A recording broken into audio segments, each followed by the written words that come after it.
2025 is fastly approaching, and I don't know about you, but there's something about this upcoming year that feels a little different. I mean, I know what it is because I've looked at the astrology, but the astrology for 2025 is a completely different video. For me, 2025 is a year where I want to be really intentional. As a matter of fact, my word for 2025 is intentional. So, in an effort to live up to my word, I am helping you prepare for 2025 in the best way that I know how, using astrology and numerology, so that we can all be intentional and try to make this next fiscal year the best year possible. So, what I'm going to do is that I am going to give you 3 videos on 3 of the things or techniques or whatever you want to call them that I personally use to get intentional about my life. I find that these 3 things are absolutely amazing. They're not that complicated, and they're really easy to implement into your daily routine and your daily life. All right. So 2 of these things you can do absolutely on your own.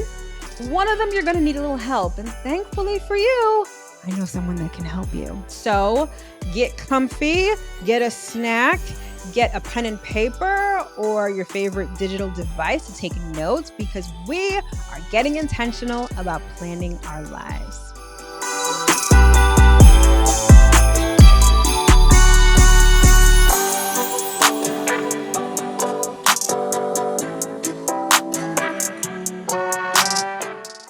Hello, my loves. As always, I hope that this video finds you well and in excellent spirits.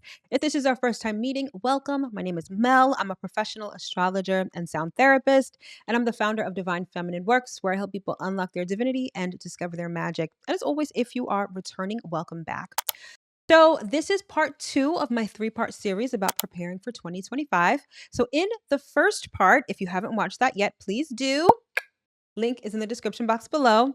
I talked about using profections, namely annual and monthly profections, to help you plan and be intentional about 2025. So now in this part of our series, we're going to talk about using numerology to help you get intentional and plan for 2025. Essentially, we are going to be working with your personal year and your personal month numbers. All right. So without further ado, let's get into the juicy details. All right. So I'm pretty sure that you guys are somewhat familiar with numerology. And if you're not, I did a video called Numerology 101, which gives you all of the basics when it comes to numerology, namely what each number means. I also go into detail about your other personal numbers, which are like your life path number, your soul urge number, all of those. We won't be using those. Instead, when we're planning for 2025, there's only 2 numbers that we're going to use: your personal year and your personal month. All right. And it's important to note that this doesn't necessarily need to replace the work you've done with the annual and monthly profections, like I talked about in video number 1. You can use both of these, right? You can use the annual and monthly profections to find the theme for the year, the theme for the month, and then to get even more information relevant to that theme, or those themes, I should say, you can look at your numerology. All right. So first up, let's talk about how to even get your personal month and your personal year numbers. All right. So first, let's talk about your personal year. So to get your personal year number, you would use the month and date of your birth, and you would add that to the year of your last birthday. So let's say you're like me and your birthday is in September, specifically September 13th. So I would take 9 plus 1 plus 3, and I would add it to the year of my last birthday, which would have been 2024. So I would add 9 plus 1 plus 3 plus 2 plus 0 plus 2 plus 4. That would equal my personal year. Now, the one thing I need to mention about numerology is that numerology is typically reduced down to 1 digit. But typically, when you add up all the numbers, you usually get a 2-digit number, right? That 2-digit number is also very important. It also gives you a lot more information than just the single digit. And to learn more about the 2-digit number, you'll want to get this book. It's called Numerology and the Divine Triangle. So it breaks down 78 of the 2-digit numbers. So before you reduce, let's say your personal year is number 23. You can look up what 23 means And you could also look up what 5 means. All right. If you want to get a copy of this book, I'll have a link to that in the description box below. But suffice it to say that you'll want to pay attention to both the double digit number, but essentially you'll want to reduce it down to a single digit. And when you do that, that will be your number for the year. And along with the annual profection, your personal numerology number for the year will also describe some of the themes that you'll encounter or the themes that will be emphasized. All right.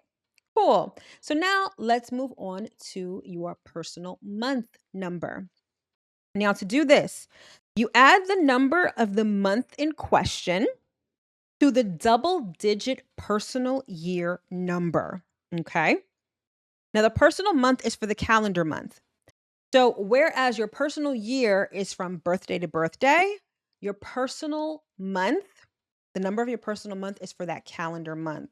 So, for example, let's say we're trying to figure out what our number for the month is for the month of February. So, according to the instructions, you add the number of the month in question, which would be February. So, that would be number 2 to the double digit personal year number. So again, let's say our personal number is 23. So the single digit would be 5, but the double digit would be 23. So what we would do is we would add the number 2, representative of February, to 23, which is the double digit for our personal year. And for that, we would get 25, right? 23 plus 2 is 25. So for that month, our personal month number is 25, which could further be reduced to 7. So during the month of February, we're in a 7 personal month within a 5 personal year. Okay. Hopefully that makes sense. All right. And again, if you want to know more about numerology, Numerology and the Divine Triangle is one of the best books on numerology. And again, the link will be in the description box below. So essentially, now that you have your personal month and your personal year number, what do you do with them? Let's talk about that right now. All right. So much in the same way that we examined our annual and monthly perfections, we would do the same with our personal year number and our personal month number.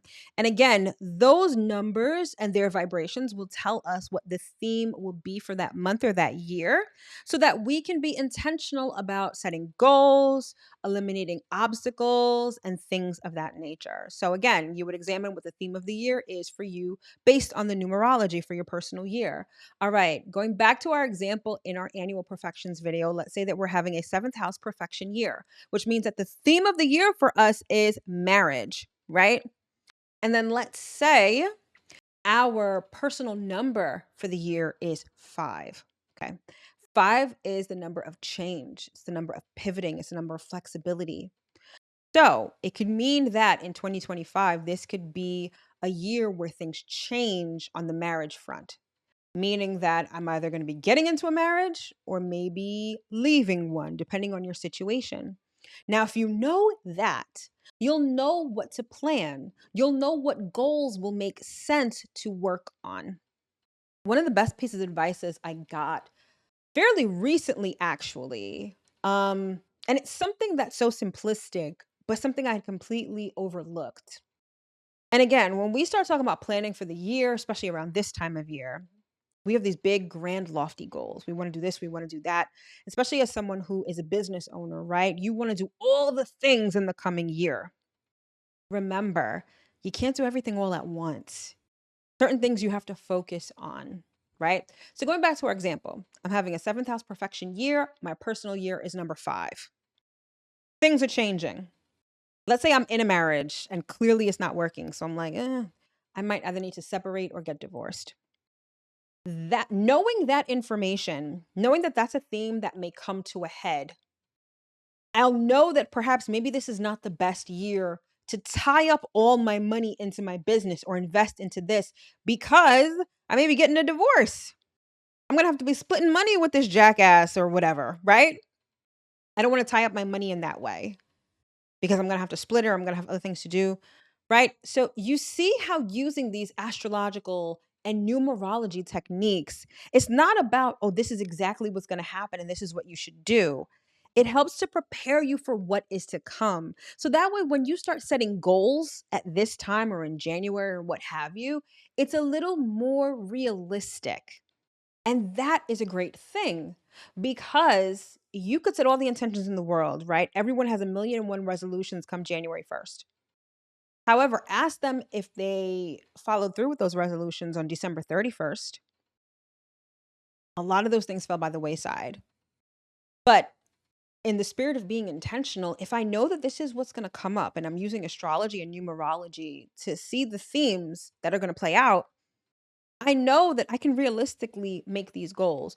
Or I'm not even saying realistically so that you make goals that you know that you can achieve so that you're limiting yourself. But I'm saying if this is a year where there's going to be the need to pivot or things are going to change, I'm not going to do something that's going to stand in the way of that or that is going to prevent me from achieving the things that I want to achieve, right? This is intentional planning. And this is why I love astrology and numerology and some other things, right? Because it not only gets you to be intentional, it shows you what's going on. And when you plan from that kind of place, that's when real things happen. That's when you make real headway. That's when you actually achieve your goals instead of just pushing back this resolution year after year after year. Right? And so you have your personal year number and you do the same thing with the personal month. You would examine, okay, what is my number for the month? What vibration is present for me this month? It'll let you know that, hey, this could be a building month. Let's say you have a personal month 4. 4 is about building. So this would be the month to initiate something or stabilize something. Or maybe you're having a personal 7 month, which is all about intuition and spirituality. Maybe that's the month that you really want to work on those things, right?